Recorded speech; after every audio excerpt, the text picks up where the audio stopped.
Assalamualaikum warahmatullahi wabarakatuh. Saya Tarisa Solikawati dengan NIM 20035110001 dari kelas A. Di sini saya akan menjelaskan materi konsep dinamika populasi, yaitu model analitik dan model holistik. Pengertian: dinamika populasi ikan merupakan naik turunnya jumlah spesies yang terjadi pada suatu habitat yang disebabkan oleh berbagai macam hal, mulai dari persaingan antar jenis, pemaksaan, hingga kondisi alam yang serupa.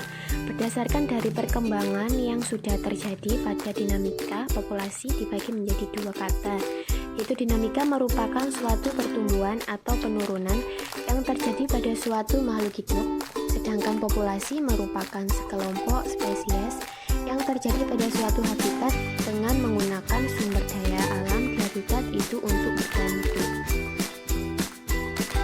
Terdapat tiga peristiwa yang dapat menyebabkan terjadinya dinamika populasi, yaitu yang pertama interaksi kompetisi dan prediksi, kedua bencana alam, dan ketiga aktivitas manusia. Dinamika populasi ikan dapat juga diartikan sebagai upaya kelanjutan dari biologi perikanan yang mempelajari pergerakan seperti perubahan dasar yang terjadi dalam populasi seperti kecepatan, mortalitas, rekrutmen, dan pertumbuhan. Model pengajian stok dalam dinamika populasi ikan terdapat dua kelompok model yang sering digunakan, yaitu model analitik dan model holistik. Model analitik menggunakan data informasi panjang ikan dan dari sampel ikan, sedangkan model holistik menggunakan data-data statistik untuk mengkaji dalam kurun waktu tertentu. Yang pertama adalah model analitik, merupakan model struktur umur yang bekerja dengan konsep seperti laju mortalitas dan laju pertumbuhan individu. Model analitik memerlukan diketahuinya komposisi umur hasil tangkap. Data dan informasi yang digunakan dalam model analitik yaitu data panjang badan ikan. Panjang badan ikan diartikan sebagai panjang rata-rata dari suatu kohort, umur, dan rekrutmen. Pengertian umur berarti rata-rata umur kohort.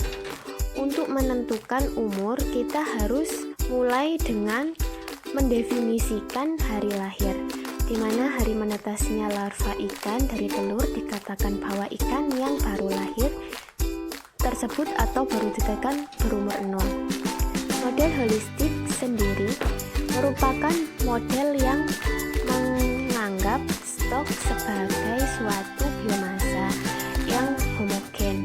Terdapat dua metode sederhana dalam model holistik, yaitu yang pertama metode swab area, yang kedua metode model produksi surplus. Metode swab area didasarkan atas hasil tangkapan persatuan area dan survei dengan trawl dari kepadatan ikan yang diamati, bobot ikan yang tertangkap daerah yang disapu trawl. Kita peroleh suatu dugaan biomasa di laut dan kemudian dugaan MSY dapat diperoleh. Metode ini agak kurang tepat dan hanya meramalkan dugaan kasar MSY. Yang kedua, metode produksi surplus menggunakan hasil tangkapan persatuan upaya, misalnya bobot ikan yang tertangkap per jam tarikan trawl sebagai masukan. Modelnya didasarkan atas asumsi bahwa biomasa ikan di laut proporsional dengan hasil tangkapan persatuan upaya. Model-model holistik sederhana menggunakan parameter populasi lebih sedikit dibandingkan dengan model-model analitis. Model holistik menganggap suatu stok ikan sebagai suatu biomasa yang homogen tanpa memperhatikan struktur panjang dan umur dari stok. Model analitik didasarkan atas deskripsi yang lebih rinci dari stok dan lebih membutuhkan data masukan yang baik dalam hal kualitas dan kuantitas. Kemampuan untuk mengidentifikasi spesies dan identifikasi unit stok merupakan langkah awal kajian stok sumber daya ikan yang akan menentukan langkah kajian selanjutnya. Sehingga model-model yang digunakan untuk kajian stok ikan termasuk ikan pelagis bagi keperluan pengelolaannya secara garis besar terbagi menjadi dua golongan, yaitu model analitik dan holistik.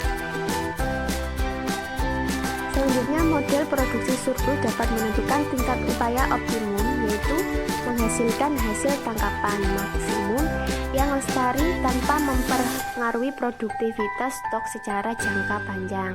Sekian, terima kasih.